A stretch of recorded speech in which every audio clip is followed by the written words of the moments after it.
j'ai un petit quelque chose à vous présenter, un petit quelque chose un petit peu, allez, pas unique, mais une sorte d'exclusivité.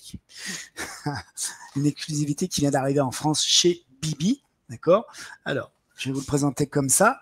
Regardez, alors là, il y a de la brillance, on va diminuer la luminosité pour que vous puissiez arriver à lire. Qu'est-ce que vous voyez d'écrit? Normalement, vous voyez écrit Youngblood, puisque vous le savez peut-être, mais Rob Liefeld, oui, le fameux Rob Liefeld, l'infamous Rob Liefeld, comme diraient peut-être nos amis les Américains, relance un numéro 1 de Youngblood. Youngblood étant sa série phare des années 92-93, qui lui avait permis de lancer le studio Image Comics avec d'autres stars. On a notamment Jim Lee avec les Wildcats, Todd McFarlane avec Spawn, Cyberforce de Marc Silvestri, et après on a eu d'autres générations. Et là, Youngblood, c'était le premier titre à être sorti chez Image Comics historiquement dans les années 92-93. Il est malin, notre Rob Liefeld, parce qu'il réédite en parallèle les numéros 1 de la série officielle et originale de 92 et 93. Et là, en 2025, il relance une série. Il relance une série qui est pour l'instant uniquement disponible par correspondance sur des sites, sur son site Whatnot.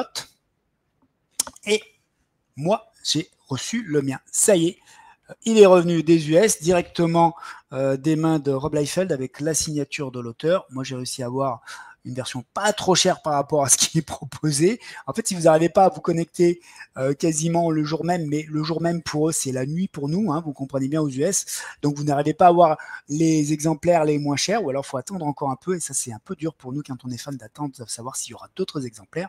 Et à chaque fois je me fais avoir, je prends tout de suite quelque chose pour être sûr d'avoir le numéro. Hein. Là, vous avez bien compris que j'ai pris la version noir et blanc, et donc du coup, j'ai pas le numéro des moins chers, et peut-être quelques temps après, il y a à nouveau des numéros moins chers qui sont disponibles.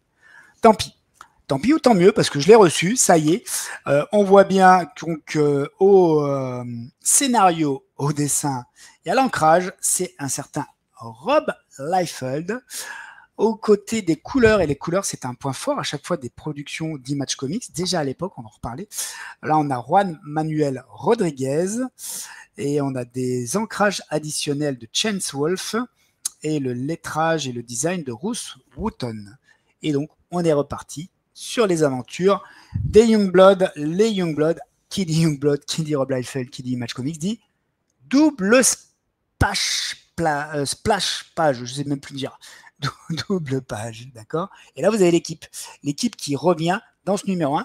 Cette équipe, elle est constituée de Bad Rock, de Vogue, de Die Hard, de Shaft et, regardez, Chapelle.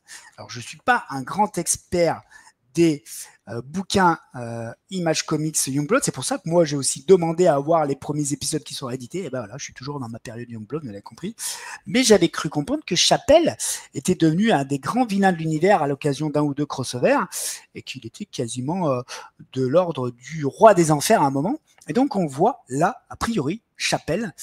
Mais, donc, vous lirez le bouquin pour comprendre qui est ce Chapelle. Est-ce qu'il s'agit du Chapelle original et historique qu'on voyait déjà à Image Comics, qui avait été, je crois, à un moment le roi des enfers et un des grands vilains finalement. Un des membres de l'équipe de héros était devenu un des vilains de cet univers. Il est notamment la personne qui a envoyé Al Simons, alias Spawn, aux enfers, donc qui a participé à faire de Al Simons, qui était un commando d'élite Black Ops, d'en devenir un avatar du roi des enfers pour le Spawn. Donc, vous voyez, après la première double page, une double page, tout de suite après, qu'est-ce qui nous attend? Devinez, une double page. D'accord. Ok, on est sur le style de Rob Liefeld.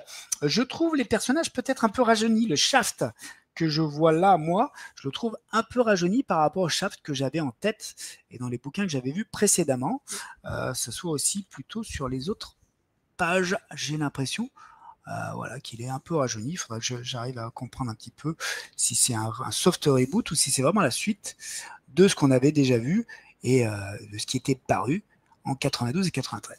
Donc, on a une nouvelle équipe, entre guillemets, nouvelle, je ne sais pas si elle est si nouvelle, en tout cas, on a l'équipe des Youngblood qui est à nouveau en action et qui va intervenir pour aller affronter une menace sur un yacht. Alors, Vous voyez, hein, c'est du Rob Liefeld, donc il n'y a pas beaucoup de décors. Des fois, pour comprendre exactement ce qui se passe sur les scènes, il faut bien lire les textes quand même, parce que c'est pas forcément tout ce qu'il y a autour qui va vous aider à bien comprendre le contexte, entre guillemets.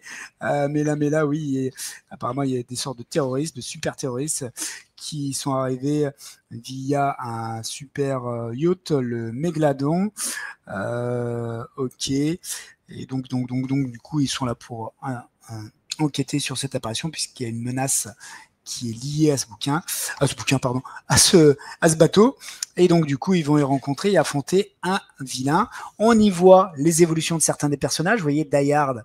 Alors, Die Hard, ce personnage qui visuellement est vraiment super bon. Moi, j'aime beaucoup le design de ce héros. Et ben, c'est une sorte de cyber-androïde. Alors, j'ai envie de vous dire un mélange entre Vision, entre Captain America, parce qu'il est aux couleurs plutôt du drapeau américain, et d'Iron Man. Et vous le voyez là en action avec peut-être quelques nouveautés. On l'avait déjà vu avec un bouclier, mais là on le voit avec un bouclier un petit peu d'énergie, une lame d'énergie, qui sont pas forcément du plus bel effet. Moi j'aimais bien quand il avait un bouclier mécanique. On y voit les héros en train d'affronter ce méchant qui se fait appeler Xerxes, si je dis pas de bêtises. Alors on ne sait pas si c'est le Xerxes historique qui avait affronté les 300 Spartiates de Léonidas, ou si c'est un vilain qui prend cette identité-là, on n'en sait pas beaucoup plus. Il faudra lire la suite, vous imaginez bien. Et on a déjà les premiers combats, les premières scènes d'action de notamment Shaft. Shaft qui lui est un humain, un soldat d'élite, un guerrier d'élite qui est à la tête du groupe des Youngblood, qui n'a pas de super pouvoir, qui est notamment un archer émérite, mais pas que, c'est un combattant et un tacticien émérite. On le voit là d'ailleurs, en train de se préparer à l'attaque par rapport à certains ennemis de ces super terroristes qu'il doit affronter.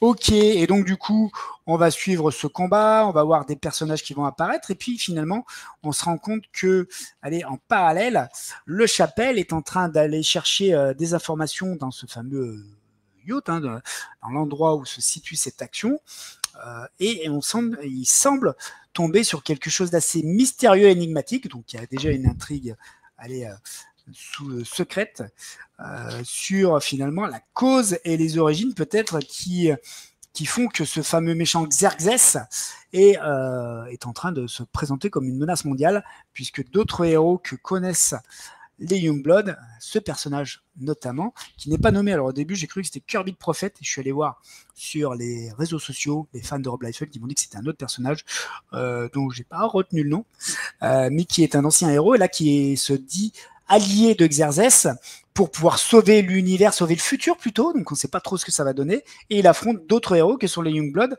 et il est du côté de Xerxes, donc voilà comment ça finit, avec une dernière page assez intéressante que je ne vous présente pas, que je ne vous spoil pas, qui donne envie de lire la suite, forcément, pour les Youngblood, et puis pour d'autres aspects de l'univers de Rob Liefeld, un de mes persos préférés de l'univers de Rob Liefeld, qui semble peut-être apparaître dans la suite. Donc ça va être disponible. C'est disponible encore, si tout va bien, sur Whatnot, donc une sorte de site de promotion commerciale sur les artistes. Donc Rob Liefeld va là-dessus et vend ses bouquins Léa. Et donc normalement, il y aura un numéro 2 qui devrait être présenté prochainement. Et donc j'essaierai d'avoir la suite. Le souci avec Rob Liefeld, c'est qu'il joue avec le cœur des fans en expliquant que, effectivement, regardez bien, on voit le logo d'Image Comics quand même et des 33 ans.